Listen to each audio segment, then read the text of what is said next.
Good morning, everyone. There's a camera behind. Thank you for all being here today. My name is Asad Turfi. I'm honored to serve as a Deputy County Executive in Wayne County. I will be your MC for this Unity press conference. Before we start with this Unity program, I would like to take a moment to offer our prayers and condolences to those affected by the recent tragedy. We are deeply saddened and heartbroken by the tragic shooting that left 2 dead and 19 injured this past weekend. Our hearts and prayers go out to the victims, their families, the community, and all of those affected by the senseless act of violence. Today, Wayne County Executive Warren C. Evans united us all.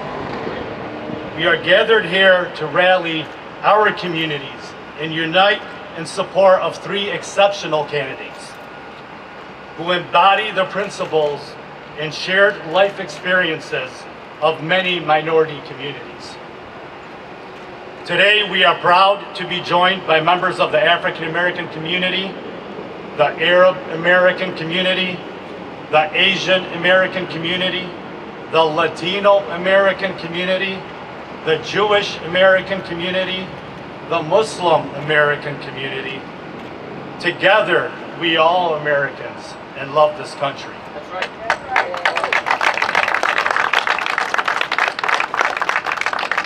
And we all stand united behind Hill Harper for United States Senate and Mary Waters and Pamela Pugh for United States House of Representatives Congress.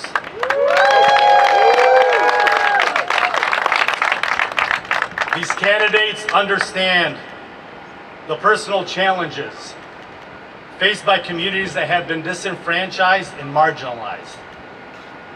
They have committed their careers in advocating for equality, justice, and opportunity for all, ensuring that every voice is heard and valued. Today, you will hear from the following speakers in this order: Wayne County Executive Warren C. Evans, Bishop Marcus Reyes from the Church of God in Christ, one of the largest African American Pentecostal denominations in the United States, Osama Sablani, editor of the Arab American News, Dr. Abdul Al-Sayed, public health official and former governor candidate, Hira Khan, executive director of the Michigan chapter of Engage, the largest Muslim political action committee in the U.S., and then candidate for United States, Hill Harper, United States Senate, Hill Harper, candidate for Congress of the 13th District, Mary Waters, and candidate for Congress in the 8th District, Pamela Pugh. With that, I'll call up our County Executive, Warren Evans.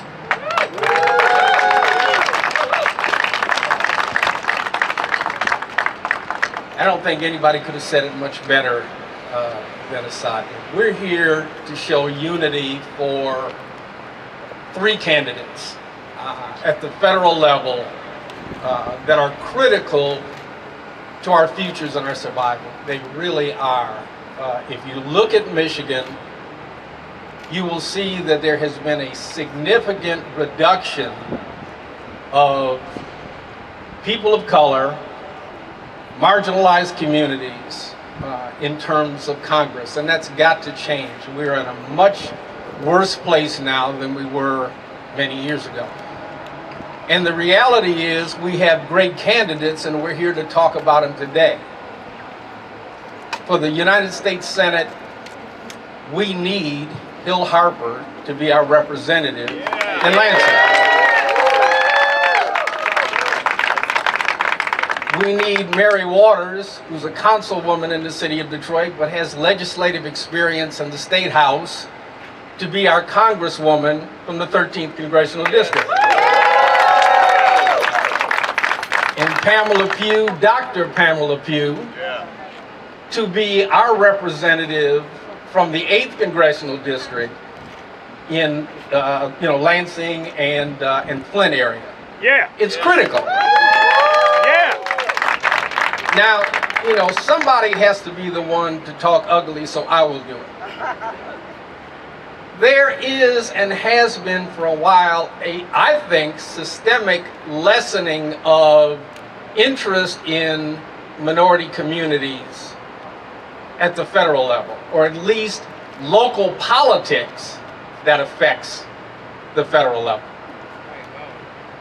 You know, we've never had a black U.S. senator, so let me just say that, and that's not, I'm not saying that as a complimentary thing. By now, it seems likely that we should have, because we certainly have the qualified people. And we've always, in the 13th Congressional District, had African American giants who have represented that district for decades. We no longer have that. And one of the reasons that we don't have that is because the local Democratic Party, local meaning the state of Michigan, is not engaging with African American leaders in a way to help develop policy that might stem that. Absolutely. That's true. It's fine to independently go to little pockets and talk, but the truth of the matter is, if you're not talking to the leaders who have been duly represented, duly elected to represent folks, then you're not talking to the right people. That's right. One of the groups that is endorsing all three candidates is the black mayors of Michigan.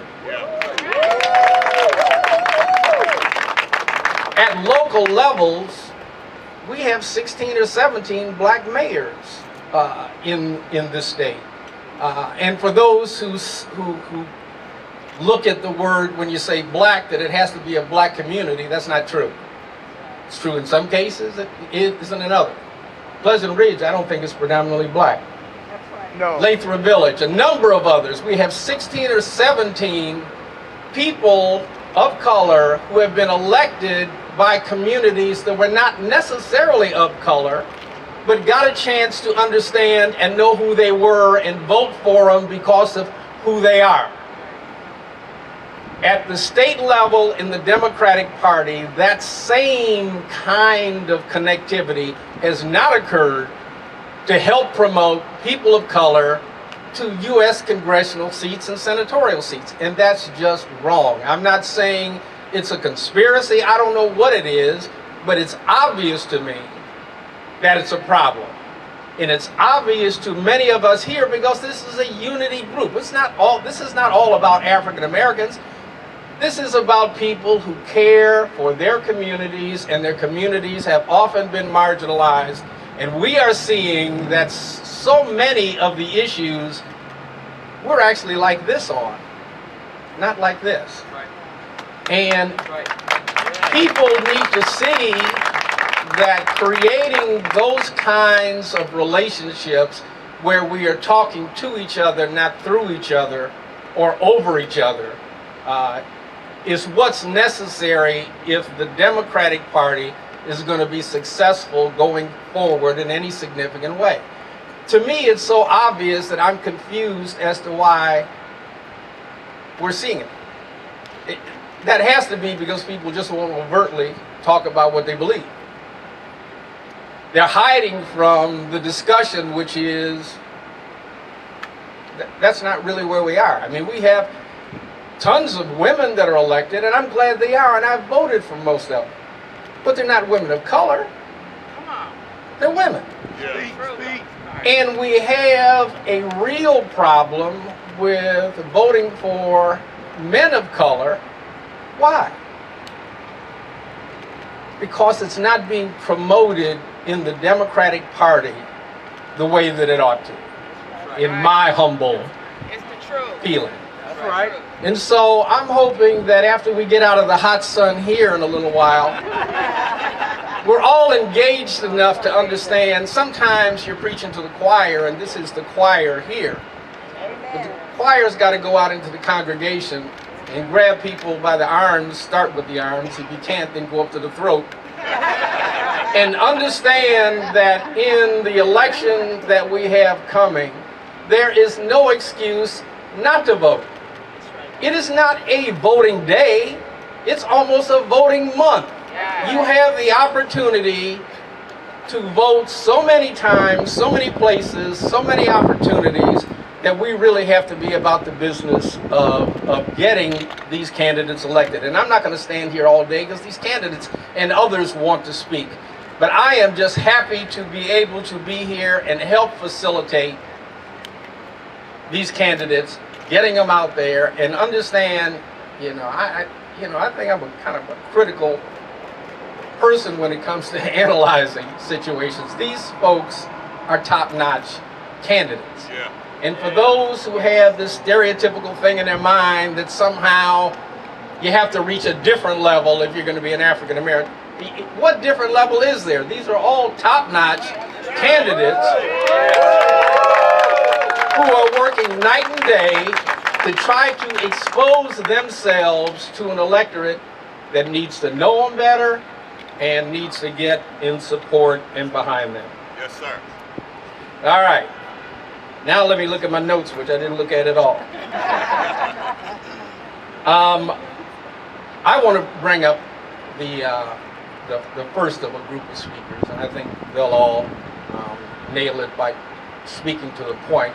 But also, I want you to look at the breadth and the diversity of the people who are coming up here, and the strength of their organizations. The first person I'm going to introduce is a good friend of mine, Bishop Marcus Ways, and I'm not bringing him up here because he's a good friend of mine. I'm bringing him up here because he is extremely supportive of these candidates and extremely supportive of the fact that we are losing African American representation, and none of us think that makes any sense at all.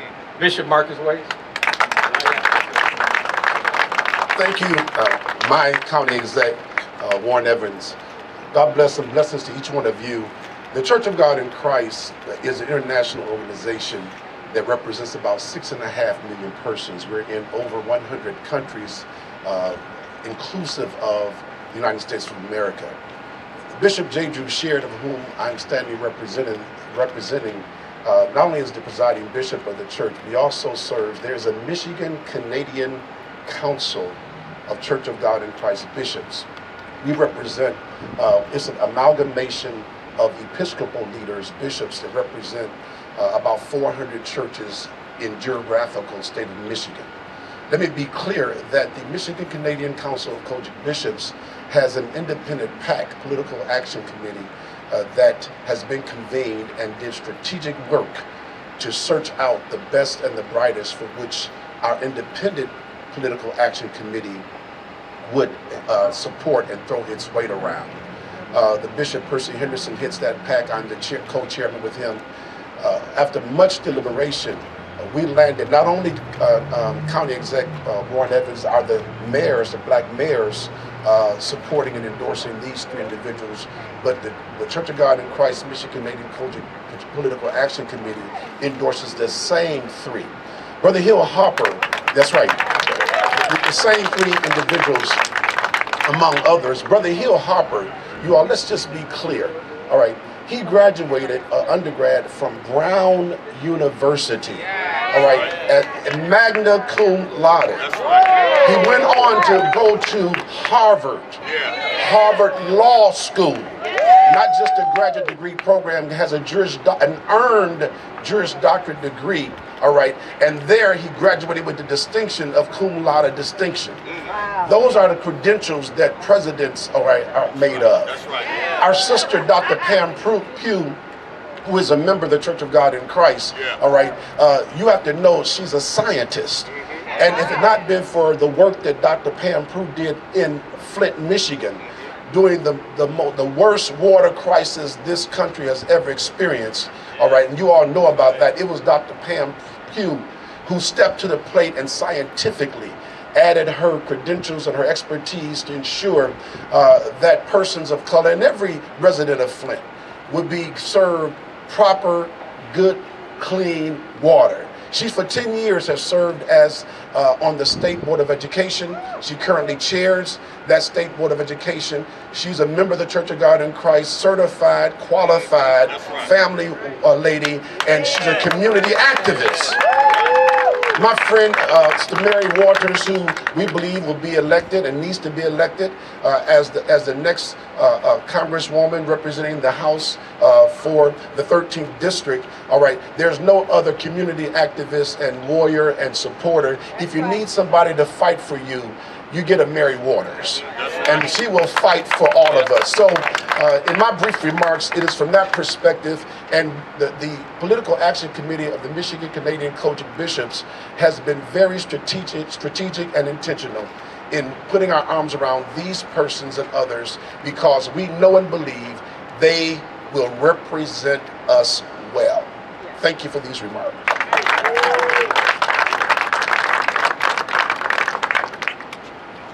Next, we'll have Osama Sablani, the editor of the Arab American News, probably one of the clearest thinking, solid individuals that I've known for many years, who has done an awful lot to bridge community tensions when they would exist. Dear friend and a supporter of these candidates, Osama Sablani. Thank you, Chief. You are the best that we have seen in so long. Good morning. Are you hot? Yeah. All right, wait until August 6th and see how hot you are. Well, it is very telling of where we stand, right? So we stand in a place where behind us the statue of a great leader says that injustice anywhere is a threat to justice everywhere. And we see today injustice almost everywhere. And this is not about a single issue. This is not about Gaza and what the Palestinians are witnessing right now of genocide.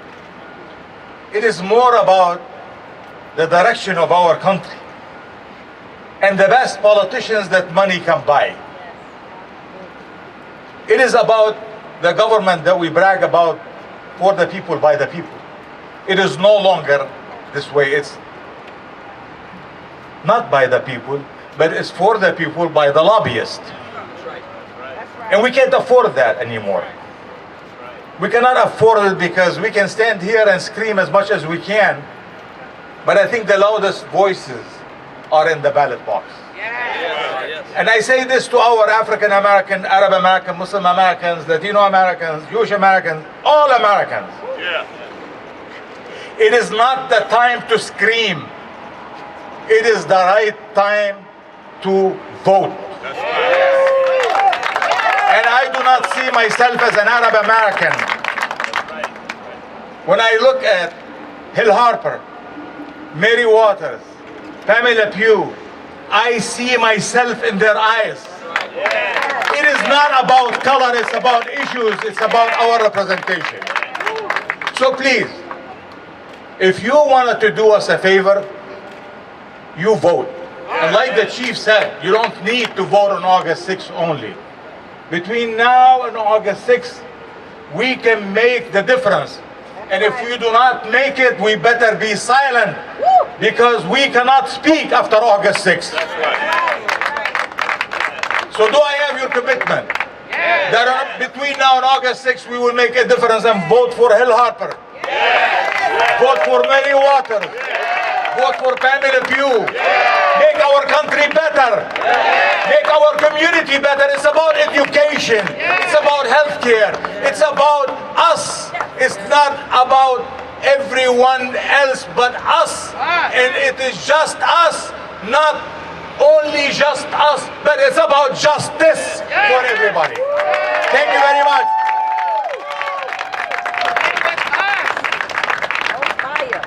Next up, we're going to hear from Dr. Abdul Sayed, former candidate for Michigan governor. All right, good morning. Let's do it better. Good morning. Good morning. All right, so it is about the middle of the summer, and I want to tell you quickly, just before we talk about 3 issues and 3 people, just want to give it a quick introduction for context. It's about the middle of the summer. In my childhood, I used to spend a lot of my summers in a place that was hotter than this, because I would simultaneously travel to my family's homeland, which is both in Africa and the Middle East, which is Egypt. And I'd spend my time with my grandmother, my Teta Saad, wisest person I ever met in my whole life, but she never got to go to school. She raised 6 kids of 8 to whom she gave birth. 2 died before the age of 1. I'd come back here And in that 10, 15 hours it would take me to come back at the beginning of the school year, the crazy thing is I would travel about 10 years difference in life expectancy, all right? And that makes sense, traveling between here and Egypt, right?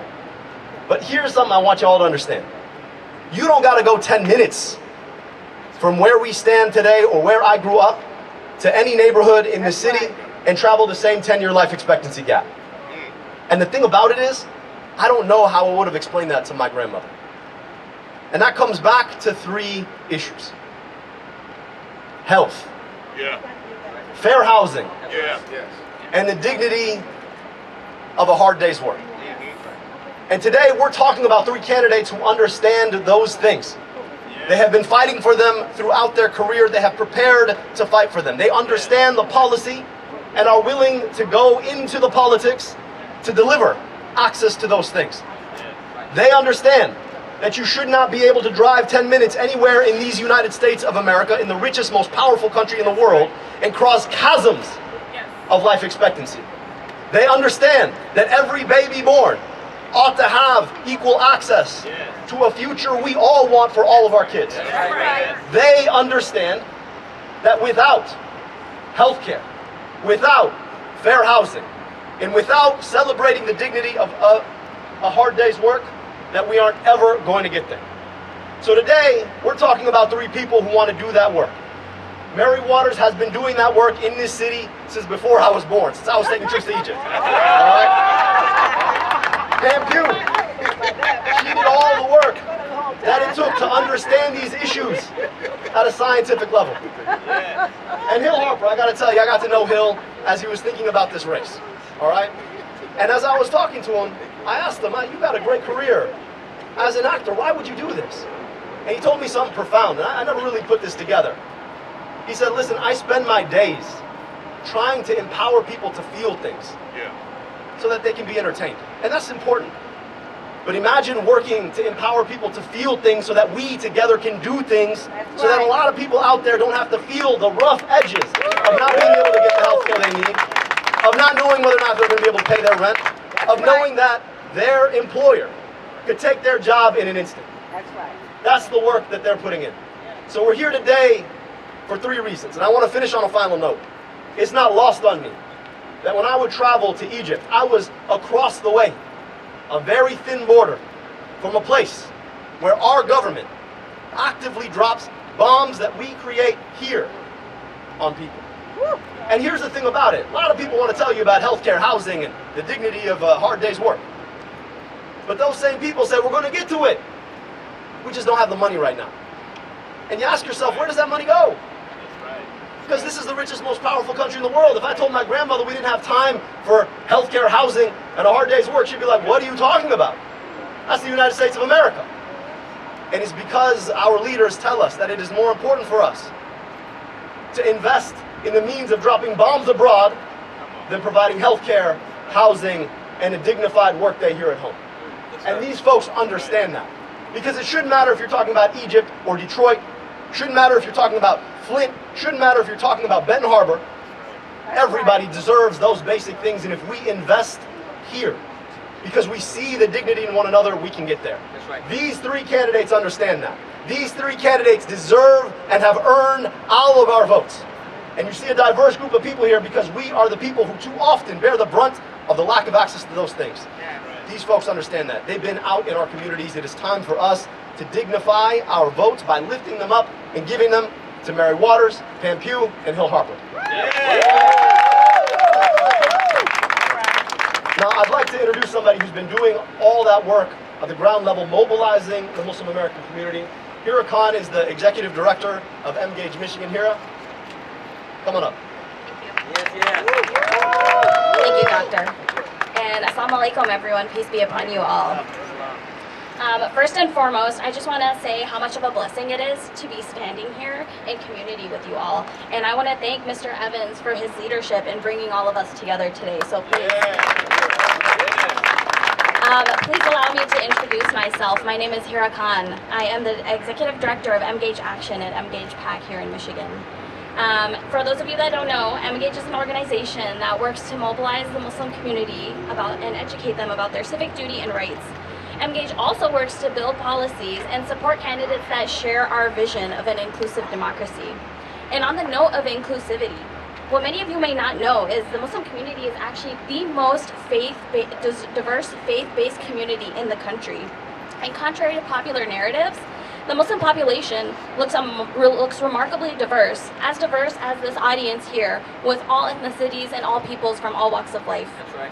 And I know in such a politically turbulent and polarizing time, people may not feel safe in their ethnic, racial, religious, or even gender identities. And how can we, when our communities are constantly under attack, when we're pitted against each other, and when we're marginalized? When misinformation and disinformation are running rampant to build walls and divide our community and our society. When we are fractured, we don't hold that same level of power that we do when we are together. And we do not have to look back hundreds of years to remember a time when our race, our religion, our immigration status, our reproductive rights were weaponized against us. This is all recent news. And in the Quran, it says, "Indeed, we have created you from a male and female and made you into nations and tribes so that you may know one another." And the meaning of that is there's a beauty in having a multicultural society and a multiracial society where we look beyond ourselves and we build a better future for ourselves together in collaboration, and we build powers for ourselves and our neighbors all together. At MGage PAC, we strongly believe not only that we need to work together as a collective, but that we need to work together and support and uplift leaders who embody and champion our values.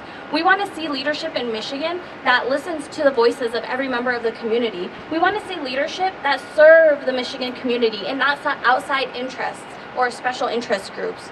And most importantly, we want leadership that foster unity instead of creating division. That is why MGage PAC is proud to endorse Dr. Pamela Pugh, Mary Waters for the House of Representatives, and Hill Harper for U.S. Senate. And together we can build a strong and representative democracy, because we can't do it alone. I will now turn it over to Bishop Troy Muhammad, representing the Minister Troy Muhammad, representing the Nation of Islam. Thank you so much. I'm a bishop now. I got all these witnesses. But I want to thank Executive Evans for bringing together such a diverse group. It's very important in this time. And I've never been concerned with educational backgrounds of the candidates. But all of these candidates that we're supporting today have shown moral character. They've shown integrity. They've shown a desire for justice. And now it's our time as a people to organize behind these three. Not as an end, but a beginning. Because we have to continue to scream, we have to continue to vote, but we also have to fight if necessary. We want to bring these candidates forward as a beginning to change. So I want us all to support them. I want us all to put our all behind them. Don't just come here today and clap. And then you put in a vote, but you got to bring people with you to the vote.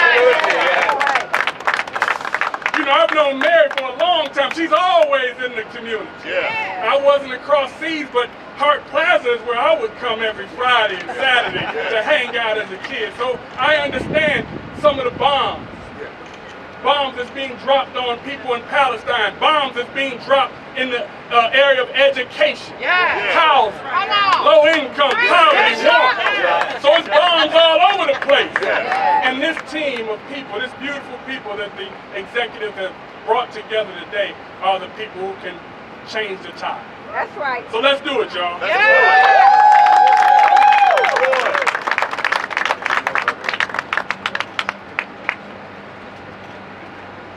Now you can hear the candidates. Although I think there were some other potential candidates that we saw there too. The first candidate is Hill Harper, who is our candidate for the United States Senate. You've heard a lot about him. Listen to him for a few. Thank you. Good morning, everybody. This is a beautiful morning. I'm very excited. We are very fired up. Who knew that the concrete in Hart Plaza would heat up like this? So, and I also have to thank Bishop Ways. You know, he gave me his handkerchief. This is an anointed handkerchief. So he said I could keep it too. So this is going with me everywhere in my campaign. First of all, I want to say to the county executive, when we talk about Warren Evans, we talk about a man of courage, a man of character. He's perhaps Michigan's greatest current elected official. And when we talk about, very early on in my campaign, it wasn't easy to go against the Democratic Party establishment and endorse my campaign. Warren Evans was the first major Democrat to come out and say, I'm behind Hill Harper, and he's going all the way. So I thank him for that. But these endorsements are related to real work. And quite soon after that, October 7th happened. And quite soon after that, he called Osama Siblani and he asked, would you assemble some leaders from the Arab and Muslim community in your office, and can we sit and talk? And I was able to sit and talk with Asad Turfi and Dr. Abdul El-Sayed and many judges and Mayor Bazi and many other folks who came forward and talked about the atrocities that were happening in Gaza and pinpointed the fact. And we talked and discussed, and as I left that meeting, it was clear to me that every elected official needed to emphatically call for ceasefire, and if they didn't, they were bought and owned by some other entity. When we think about Detroit and where we are right now, it's 148 square miles. All of Gaza is 148 square miles. If we look to our left here, think about everything flat in that direction. Everything behind us flat in that direction. Everything flat in that way. And then start counting people. 1, 2, 3, 4, 5, 6. You're either dead or injured. 1, 2, 3, 4, 5, 6. Dead or injured. When we talk about what's happening and we say, are our tax dollars complicit in the death and destruction of innocent lives? And are our representatives actually playing into the fact that they don't have the courage to stand up and say, when there's injustice happening, we have to stop it. We have to elect people that are willing to have that level of courage. I believe myself, Mary Waters, Dr. Pugh, we are all candidates that are leading and talking about these issues. And not just that. Let's be very clear. My campaign today is here and very proud to announce a unity agenda for Michigan. What does a unity agenda for Michigan look like? It looks like the fact that we know so many Michiganders are hurting.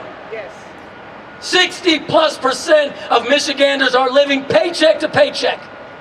Nearly 30% of Michigan seniors are trying to live off less than $15,000 a year. That's right. Every Tuesday I've had the pleasure to go into multiple senior buildings across Michigan and talk to seniors. They're afraid. That's right.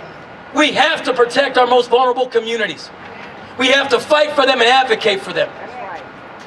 The first 3 words of the Michigan Constitution and the first 3 words of the United States Constitution are we the people. That's right. It doesn't say we the super PAC. Come on.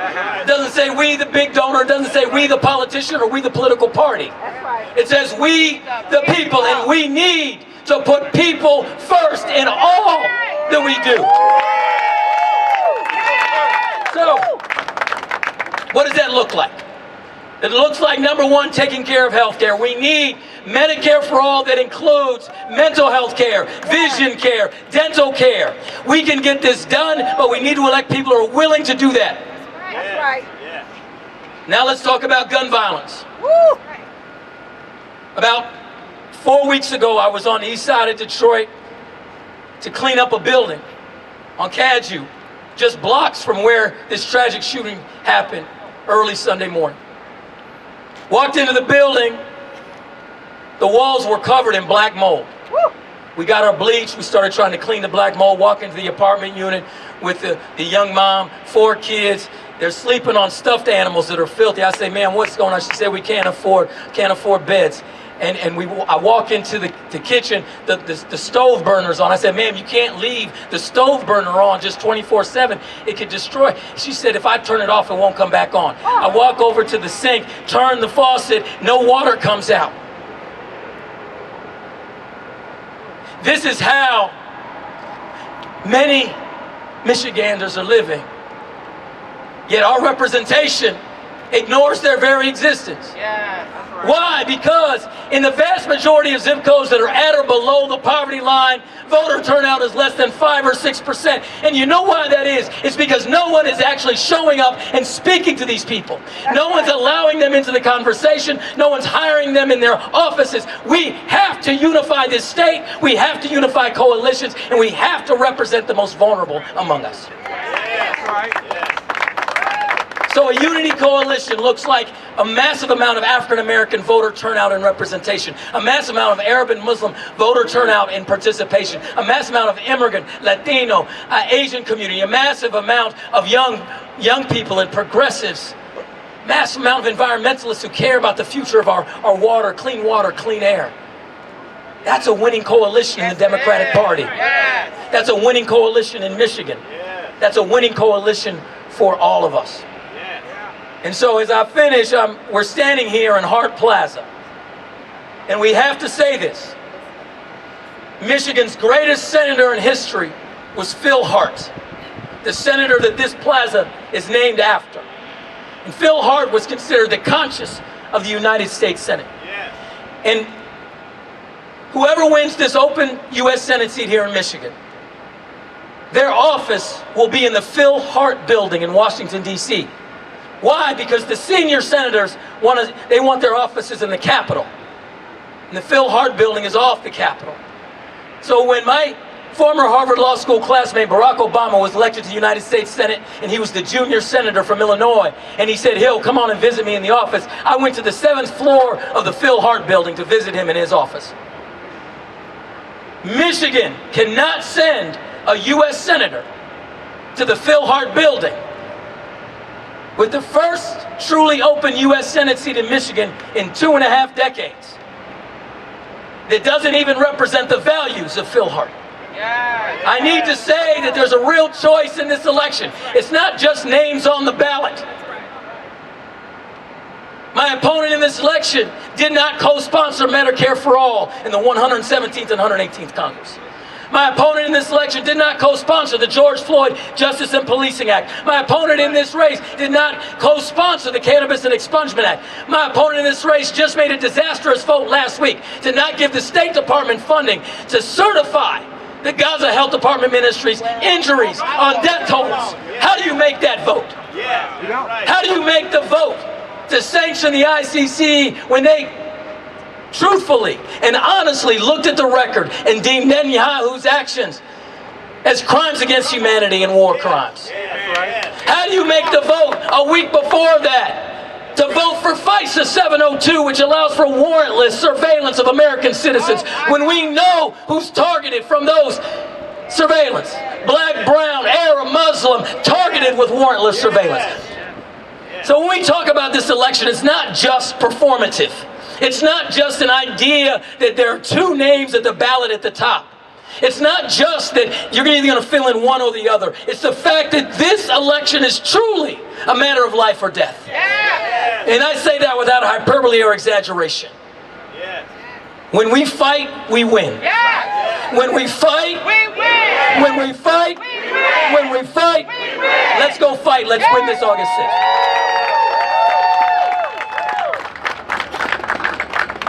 Next, we want to hear from the next Congresswoman of the 13th District, Mary Waters. Wow, I don't know why they had me to follow all of that. I certainly love you, Hill Harper, and I appreciate you. And ditto to everything that Hill Harper said. The second thing I want to do is to challenge anybody out here today to run with me on the cut, on the riverfront, anytime. Yes, I've been around for a while, but I'm still doing it. All right. The other thing I want to do is give a shout out to my university, since we talked about Brown and Harvard. Go Blue! I want to mention the fact that I've been a champion for all of the issues that has been mentioned. So, my human rights issue, now these are human rights. Water, housing, health care, energy, education. Folks, these are human rights issues. And I've been working diligently on these issues from the time that I was in the state legislature. Now that I'm in Detroit City Council, I've really been pushing housing extremely hard because our people really do need the help. Yeah. They just do. Detroiters cannot afford the rent that's being requested of them. They just can't. They don't have the income. So I have to take that to Washington, D.C. with me because I want HUD to understand that we need more help from them. Yes. Ensuring that we have affordable housing, true affordable housing, income-based housing, all of those things that we need here. The Detroit City Council passed 2 important resolutions. The first one was a ceasefire resolution. It was not sponsored by me, but I spoke up and I spoke out and I supported it 100%. We have to care about our sisters and brothers, whether we're separated by land or sea. We have to care. Folks, them today, us tomorrow. We just don't know. So please, let's not utter the word again that is not our issue. That's right. It is our issue. And we've got to do that. Okay, so let me just talk about a couple of things right quick. I'm hot too. Plus I want to go over and join the mayor, the shootings that occurred. I have a, today is bittersweet for me today. I'm here, I'm so excited for the support that I'm receiving from our Wayne County executive, that I'm receiving from Engage and all of the other, and the Church of God in Christ. Thank you, Bishop Ways. Everybody out here, you are here, I believe, because you support all of us. Yeah, I believe that. Yep. And so I want to thank everybody that is here. I want to give a shout out to the UAW for their endorsement. I want to give a shout out to the Carpenters for their endorsement. I want to give a shout out to Unite Here for their endorsement. And I want to give a shout out to the Detroit Federation of Teachers for their endorsements. And they're still coming. They're still coming because they remember that Mary Waters is that fighter. And then I'm going to fight on behalf of the entire 13th Congressional District. Let me say, people, Wyandotte, Lincoln Park, Allen Park, Melvindale, Taylor, wherever you are, the Grosse Pointe, Detroit, Highland Park, Hamtramck, I'm your unity candidate. Yes. I am that. I'm going to represent you. It doesn't matter where I live. I live in the great city of Detroit, and I love it here. But I'm going to fight for you too. So I want you, anybody that has any doubt, just know that about Mary Waters. And I used to serve with a lot of people who are former state legislators who are reaching out to support me. Sherry Gay Dagnogo, who is here today, she's been fighting. And a lot of the team members that are here today. All of you all, thank you all so much. So, let me just say this. We can't do this without you all. We can't. If you don't get out and vote and then make sure that everybody else votes with you, all of this is for nothing. I mean, sometimes people cheer you on. Oh yes, you're gonna win, Mary. I won't without your vote. That's right. I will not. If you don't take 10, 20, 30, 50 people to the polls, go through your phone first and foremost. Encourage people to come out and vote. Sometimes people don't think that the real election is until November. Not so. Oh. It's critical right now. So I'm asking people to either vote by absentee right now. You can vote for any reason. You don't even need a reason to vote by absentee anymore. Boy, is that convenient or what? It is truly convenient. There are no excuses not to vote. Then early voting, just in case some people say, well, I don't want to mail my ballot in. Early voting starts July 27th. There are 9 days, and the various clerk's offices throughout the state will have places where people can go and vote. Let's get our people to vote, and then there's that final day on August 6th. You see, I'm encouraging people to go vote early. You know why? Because a lot of people come up with excuses by August 6th. Well, I had to work late, I had to do this, and I had to do that. We don't have any excuses. So I'm asking you all, and I'm pleading with Detroiters and everybody in the 14th Congressional District to get out and vote. And then my heart goes out to the families who lost their loved ones and all the ones who were killed, who were shot. I've got to tell you, we've got to do something about this senseless gun violence. We have to. Our family structures are broken. We have to fix it. We have to do a lot more than just talk. So I'm on my way to join the mayor right now so that I can say the exact same thing and a bit more. And I want to thank you all so much for everything. God bless you, and I love you. And I'm going to plead for mercy from Dr. Pamela Pugh that she had to be the last person up in all this heat. She's fighting it very well, but Dr. Pugh, I mean, you've heard about who she is. She is the congressional candidate that we are supporting in the 8th Congressional District. Wishing her all the luck. I mean, she's won statewide office now, so State Board of Education. She's not new to this because it's Glenda Lansing. The floor is yours.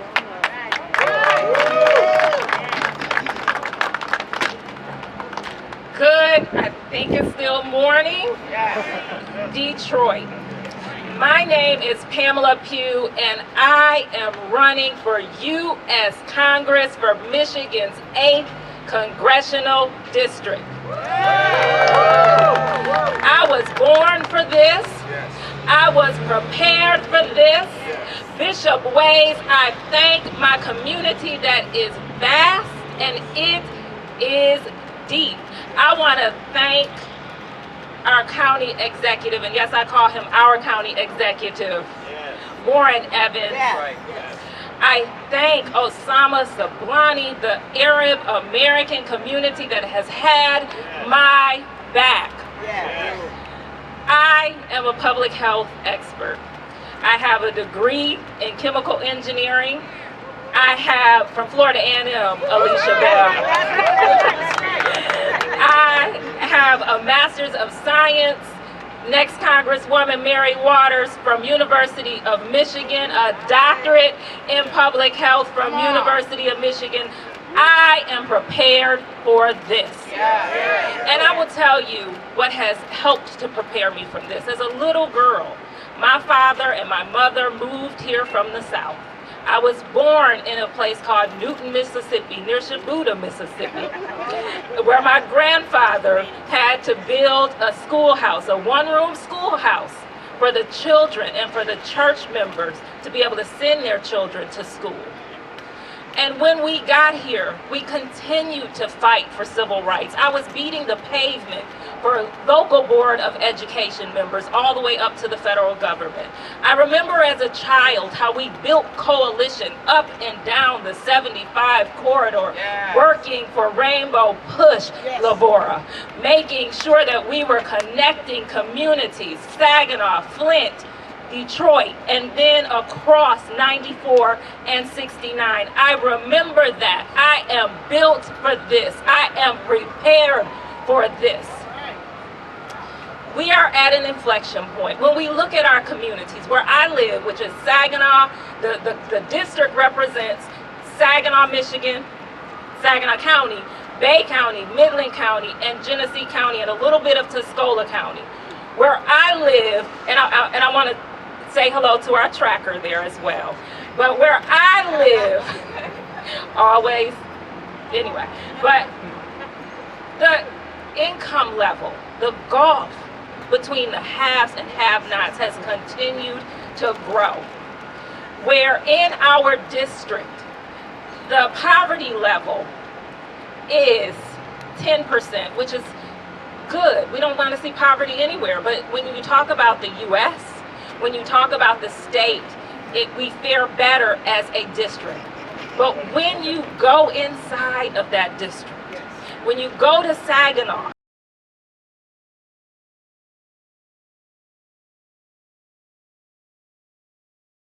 the haves and the have-nots. There's the gulf that continues to grow.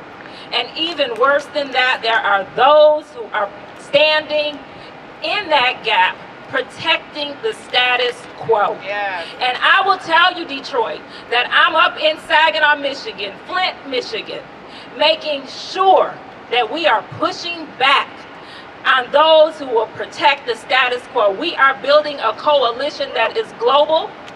We have congresspersons who have signed on and are supportive. U.S. Congresswoman Rashida Tlaib has had my back.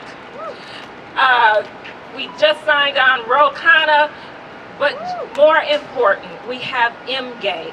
We have the Arab American PAC. We have the black mayors across this state. We have the Michigan Democratic Bangladesh Caucus. We have the Michigan Democratic Progressive Caucus. But we have the leaders in our community, the faith-based. We have elected officials, and I have to tell you this because you're not going to see it in the newspaper. You're not going to see it in the newspaper. What you'll see in the newspaper is those who are protecting status quo. But we have built a coalition of those who are looking for someone who will fight to make sure that the dream that has been promised and not delivered becomes a reality, and I am that candidate. I thank you all for your support. I know we have to get out of this heat, so I'm going to cut it short, and thank you, thank you, thank you. Go vote Pamela Pugh, running for U.S. Congress for Michigan's 8th congressional district. Thank you.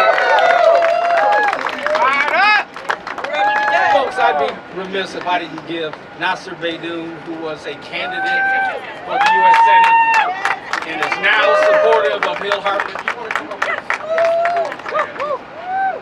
Good morning. I'm going to keep it really short, but I want you guys here to make a pledge to the people of Michigan, the people of color, when you go to Congress, that you are going to act like Warren Evans. Because he is the most honest, most decent, the best politician we have in the state of Michigan today. Best human being. Best human being. He's a brother, he's a mentor, he's a father, and he has been with us from day one, and he has never varied from the pack, from the ability to do the right thing. And today in Washington, we have everybody that is doing the wrong thing. We have the most corrupt political system in the world, where they think that money buys power. Yes. But organized votes beats organized money. And I'm asking you to come out and vote for these three individuals, because you're not going to change this corrupt system if you keep sending those corrupt politicians back to Washington. Right. We need new faces. These are them. So I'm asking you to please support them. Thank you. All right, thank you, everyone. That concludes the press conference. And remember, united we stand, divided we fall. Let's do this August 6th.